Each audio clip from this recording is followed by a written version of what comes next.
महाभारत युद्ध के बाद की बात है। महर्षि गालव सुबह के समय स्नान के बाद सूर्य को जल अर्पित कर रहे थे। उसी समय वायु मार्ग से गुजर रहे गंधर्व चित्रसेन का थूक उनकी अंजलि में गिर जाता है। इससे महर्षि गालव बहुत क्रोधित होते हैं।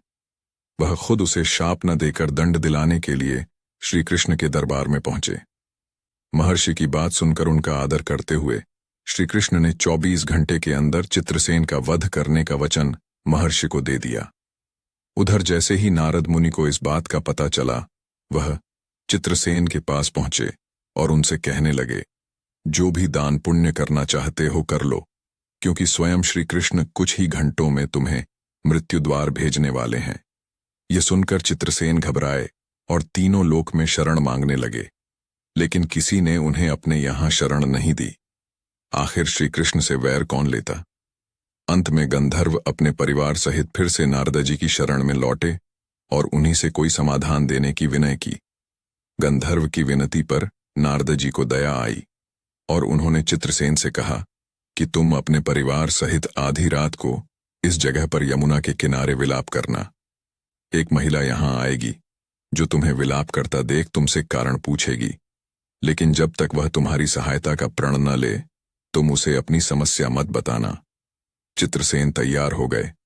फिर नारद जी श्री कृष्ण की बहन और अर्जुन की पत्नी देवी सुभद्रा के पास पहुंचे और उनसे कहा कि आज बहुत ही शुभ तिथि है। आज मध्य रात्रि में यमुना में स्नान करना और दीन का दुख दूर करने पर अक्षय लाभ की प्राप्ति हो सकती है। इस पर सुभद्रा रात को अपनी 2 सखियों के साथ यमुना में स्नान के लिए पहुंची। वहां उन्होंने विलाप करते गंधर्व और परिवार को देखा तो उन्होंने अक्षय लाभ की इच्छा और मानवता के नाते उनके दुख का कारण पूछा, लेकिन गंधर्व ने तब तक कुछ नहीं बताया जब तक सुभद्रा ने सहायता का प्रण नहीं किया। लेकिन जैसे ही सुभद्रा ने प्रण किया और गंधर्व ने श्री कृष्ण के प्रण की बात बताई, सुभद्रा धर्म संकट में पड़ गईं। उन्हें कुछ नहीं सूझा तो वह गंधर्व को अपने साथ महल ले गईं और जाकर अर्जुन को पूरी बात बताई। अर्जुन ने कहा, चिंता न करो, अब चित्रसेन हमारी शरण में है तो इनकी रक्षा हमारा कर्तव्य है।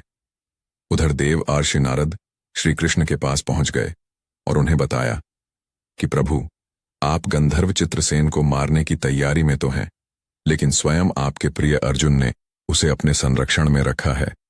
इस पर कान्हा नारद मुनि से कहते हैं कि आप जाकर अर्जुन को समझाने का प्रयत्न करें।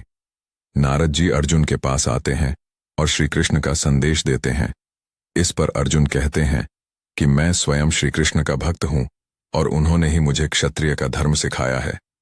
मैं उनमें समर्पित रहकर ही अपनी शरण में आए व्यक्ति की रक्षा करूंगा। अर्जुन और श्री कृष्ण युद्ध भूमि में आमने सामने थे। दोनों के बीच भीषण संग्राम होने लगा। श्री कृष्ण ने सुदर्शन चक्र छोड़ा तो अर्जुन ने पाशुपातास्त्र छोड़ दिया। इस तरह विष्णु और शिव के अस्त्र आमने सामने हो गए। अर्जुन ने पाशुपातास्त्र शिवजी की तपस्या करके प्राप्त किया था। प्रलय को भांप महादेव वहां प्रकट हुए। उन्होंने दोनों अस्त्रों के वार को रोक लिया। फिर शिवजी भगवान श्री कृष्ण के पास पहुंचे और बोले, प्रभु, आप तो भक्तों के रखवाले हैं। अपने भक्तों की खुशी के लिए वेद पुराण और शास्त्र के साथ अपनी प्रतिज्ञा को भी भूल जाते हैं। ऐसा तो हजारों बार हुआ है। भगवान, अब तो इस लीला का समापन कीजिए। तब श्री कृष्ण ने अर्जुन को गले लगाया और युद्ध को विराम दिया। इस पर महर्षि गालव को बहुत क्रोध आया। उन्होंने अपने तपोबल से चित्रसेन सहित श्री कृष्ण, अर्जुन और सुभद्रा को जलाकर भस्म करने के लिए अंजुलि में जल ले लिया।